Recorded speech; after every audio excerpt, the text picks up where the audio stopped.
2 minutes ஒரு முக்கியமான விஷயத்தை சொல்லிட்டு வந்துடுறேன். Good news. பெப்சி கம்பெனி அவங்களுடைய ஸ்நாக்ஸ்ல ட்ரிங்க்ஸ்ல இருக்கிற ரசாயனம், கலர்ஸ் இது எல்லாத்தையுமே பேன் பண்றாங்க.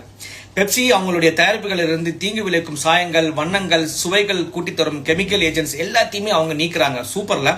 Lace, Kurkure, Pepsi Sting, Slice, Doritos, Uncle Chips, Mountain Dew, Quaker Oats, 7up இதுல எல்லாத்தையுமே தீங்கு விளைவிக்கும் ரசாயனங்கள் இருக்கு.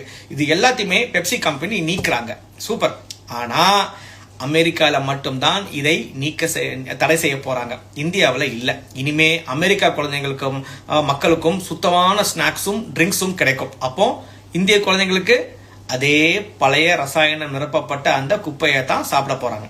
பெப்சி கம்பெனியே இந்த மாதிரி டபுள் ஸ்டாண்டர்ட்ஸ் மெயின்டைன் பண்றாங்கன்னு எனக்கு தெரியல. இந்தியாவில் மட்டும்தான் உணவுலேயே உலகத்திலேயே மோசமான தரம் கெட்ட கலர்ஸ் அண்ட் கெமிக்கல்ஸ் யூஸ் பண்றாங்க. இந்த மோசமான தரம் கெட்ட ரசாயன பொருட்கள் என்னன்னா ரெட் 40, அப்புறம் yellow 5, அப்புறம் tartrazine, MSG and metals.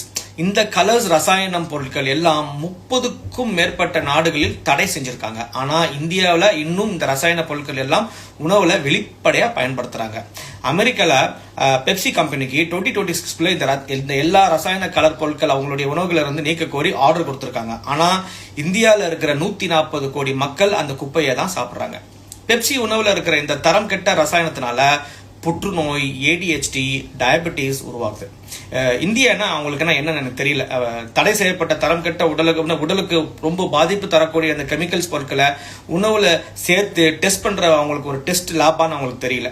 நம்மள ஒரு குப்பை தொட்டியா தான் பயன்படுத்துறாங்களா, நம்மள வந்து ஒரு டெஸ்ட்ல யூஸ் பண்ற ஒரு அனிமல்ஸா பாக்குறாங்களா, ஏன் அப்படின்னு தெரியல. இந்தியாவில் இருக்கிற உணவு நிறுவனங்களை லாபம் சம்பாதிக்கிறதுக்காக நம்மள எல்லாத்தையுமே ஒரு டெஸ்டிங் பொருளாக தான் அவங்க பாக்குறாங்களா, எனக்கு ஒண்ணுமே புரியல. எனக்கு இந்த விஷயத்த உங்களுக்கு தெரிஞ்சவங்க, சம்மந்தப்பட்டவங்களுக்கு பரப்புங்க.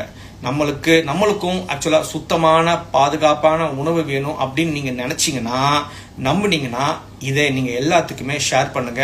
இனிமேல் உஷாரா இருங்க சாப்பிட்ற பொருள்ல.